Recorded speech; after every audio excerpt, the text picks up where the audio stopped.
నీ వలన ఒకరు సంతోషంగా ఉన్నారంటే అది నీ వ్యక్తిత్వం. నీ వలన ఒకరు బాధపడుతున్నారంటే అదే నీ గుణం.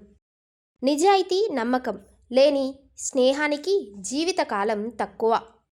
మీరు కష్టపడి కొండ ఎక్కినట్లయితేనే అందమైన దృశ్యాన్ని చూడగలరు. మీ లైఫ్ కూడా అంతే. కష్టపడితేనే అందాన్ని, ఆనందాన్ని చూడగలరు. తోటివారు నీకు కోపం తెప్పించే పనులు చేశారని నీవు వారికి కోపం తెప్పించే పనులు చేయకు. అలా చేస్తే నీకు వారికి తేడా ఏమీ ఉండదు. మాట జారిన తరువాత క్షమించమని అడగటం కంటే మాట అనే ముందు ఆలోచన చేయటం మంచిది. అన్నీ సాధించాక ఆనందంగా ఉంటుందని అనుకోకండి. మీరు ఆనందంగా ఉంటేనే అన్నీ సాధించగలరు. భర్త మనసు అర్థం చేసుకున్న భార్య తనకి దూరంగా ఉండటానికి ఇష్టపడదు. భార్య ప్రేమ అర్థమైన భర్త తనని విడిచి ఉండలేడు.